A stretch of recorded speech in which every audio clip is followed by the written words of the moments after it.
because the Conservative Party blasts a whole bunch of money into evil causes like jails and fighter planes. It's the Liberals and the NDP that you can count on to balance the budget. That's called economic pragmatism. Or liberalism, Exactly. or progressivism, whatever you want to call it, but we can't give them the free gift of being instantly credited with being economically responsible or fiscally responsible when they're the ones that always bury us in debt and deficit spending for their evil ends, like war and putting people behind bars. You know? Yes. I'm gonna have to bust you on that every single time we use that. Oh, And you do the same for me. I'm Because glad that you caught it there because I didn't mean to imply that only conservatives can be economically responsible. yeah, And so just really quick here on the rest of this, the information that was provided is that the hugest cost is going to come in removing the time served credits, which is just another way of the conservatives pandering to these crime and justice people who just want to see people punished and not rehabilitated. So that's going to cost $16.5 billion right away as soon as you wipe out time served credits, which if people don't know is if a person's being held in custody while their case is being heard, the time that they serve in custody until their trial is over is swapped 2 to 1. Yeah. So if and it just boggles my mind how anybody can present themselves as fiscally responsible and let's just make sure we note that there has never been a study done to correlate punishment with prevention of crime. You know what I mean? Having the death penalty in the States has never reduced their murder rates. That's never been responsible for that. So doubling someone's sentence to go to jail for a crime is not going to prevent the crime.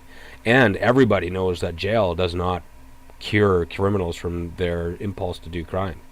No. They come out of jail as worse criminals. So what's going to happen is you're going to have a crime spiral. Yeah, it's criminal school essentially. Yeah.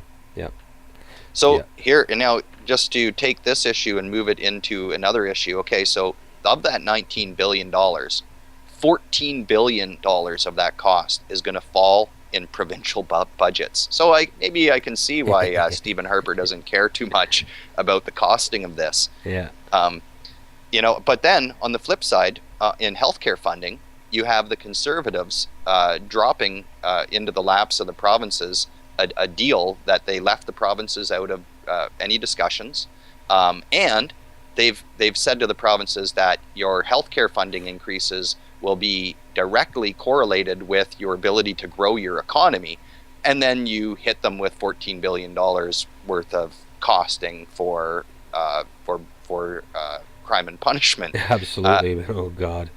It seems like, and this is all happening while the baby boomers are reaching the point in their lives where they're going to be more dependent on the healthcare system. So to peg the growth in federal transfer payments earmarked for healthcare to economic growth is insanely cruel to a huge element of this population. Now, on one hand, this hopefully, I sincerely hope that the baby boomers wake up and realize it's you fuckers that keep on putting the Conservatives in power, and they have just taken your health care away. So good job, baby boomers.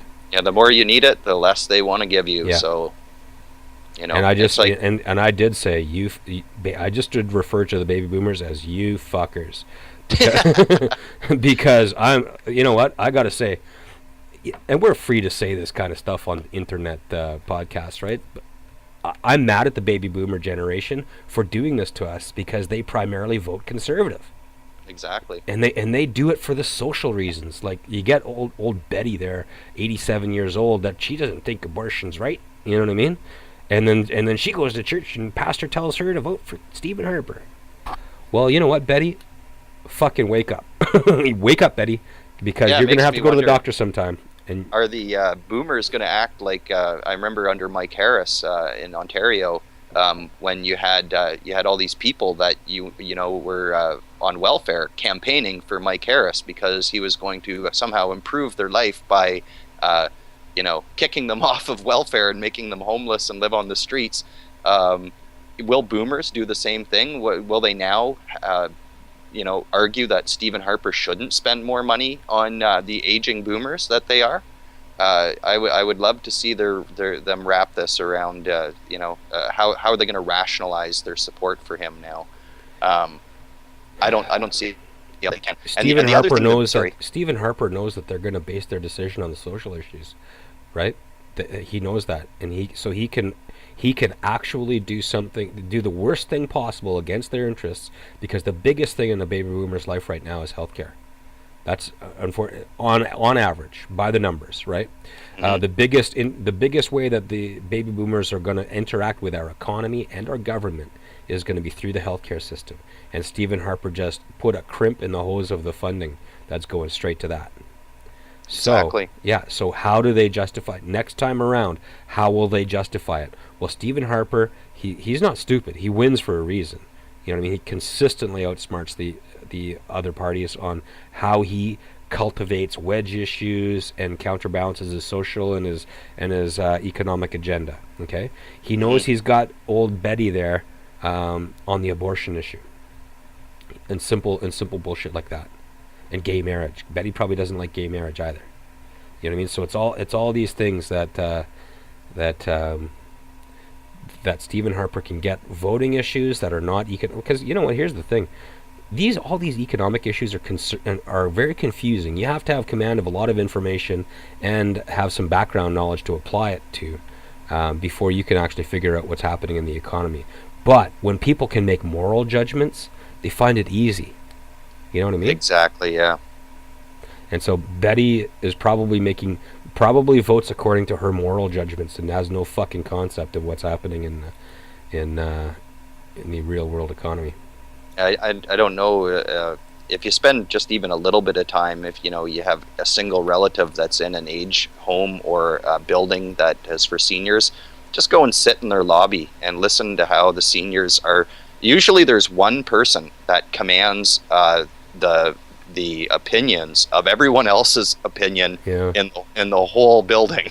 It's not a bad idea, because yeah, it wouldn't be a bad idea. Like, because we keep on saying in the show, it might be time for every single person that is of a conscience and has some knowledge of what's happening here, and directly opposes Stephen Harper. If everyone convinced one other person who's susceptible and vulnerable, but an otherwise decent person, you know what I mean? Like, I'm not going to go to a person who makes $500,000 a year and wants to vote for Stephen Harper. I can't reach that person. You know what I mean? But it's and you cannot reach the people that are so incredibly stupid or religiously fundamental that you can't reach those people, because in church they tell you to vote for Stephen Harper. You know what I mean? Because he's going to end abortion. He's going to end same-sex marriages when he can. All this other stuff. So, but there's other people that are basically decent and just vulnerable based on their lack of information. Yeah, And those are the people we need to identify and get make sure one that of we them. talk to, and I'm talking about in our personal lives, both me and you and listeners, just Canadians in general, because Yeah. if we don't engage people, we're not going to convince anyone, and that's our only option, is to find people who are willing to listen, at least have some sort of sensible conversation. And maybe they will make a different choice in the future. I Yeah. just got one more thing that I want to say about the healthcare funding that the Conservatives have presented too. Yeah. The one thing that I also kind of thought about this is it's again something. I don't want to credit Stephen Harper with always having this extremely perfect grasp of political maneuvering. But it does seem, again, to have that mark on it, where if you tell the provinces that the only way they're going to get a higher rate of increase in their healthcare funding is by focusing on their economics, then the provinces have two choices. They either have to act more in line with the conservative economic agenda, where you focus on the economy to the detriment of anything else, whether it actually makes money or jobs or anything, just to get your healthcare funding increased, or you could ignore that and then fall to the other side and look to user fees and privatization. So it kind of it's almost like he's drawn a circle around their options, and the only options that they really have to at the forefront are his own policies. So Exactly. Yep. yeah, And no, it's an incredibly cynical move on Stephen Harper's part. He's going to force them to turn to private options in terms of delivering healthcare. And what we're going to see, most likely, if we cannot en masse resist this, is two-tier healthcare during Stephen Harper's first majority term. hmm Yeah. and the only thing that you can hope there is that the damage that would that would put into people's pocketbooks should be readily acknowledged. You would hope. Yeah. And don't. It's not just a pocketbook issue; it's a dignity issue. Well, that's true too. Okay, so you're going to get the person that worked his little heart out all of his life and wasn't necessarily a great economic producer, but the thing is, you know what? You could be on the lower middle class or lower class in this country and still have dignity, because you can go to the doctor just like the rich guy can. And what our social values told everybody in this country is that we're all equal. We all have our lives have equal value. But as soon as you have a two-tier medical or healthcare system, what you're telling people is your life is not as worth as much as that guy's life because he has more money, and that speaks directly against the social values that Canadians have always held dear. And for us to let this slip away because one man got 38% of 60% of the eligible voters is a travesty of democracy. Mm-hmm. I know everybody likes to complain about healthcare service, and that's not to say that there can't be some improvements, but Canada does have a really high quality healthcare services in this country. Yeah. And you're right to take that away, and it's something that almost when you'd think would seem impossible. It's a country of, we're not 25 million, 30 million people in Canada, and we have managed to build over the years and change and improve when we can, a system that does provide, like you say, equal access. It's not about whether you're rich or poor. You have access to quality medical. Mike, your life is just as valuable as Frank Stronich's life. Did you know that?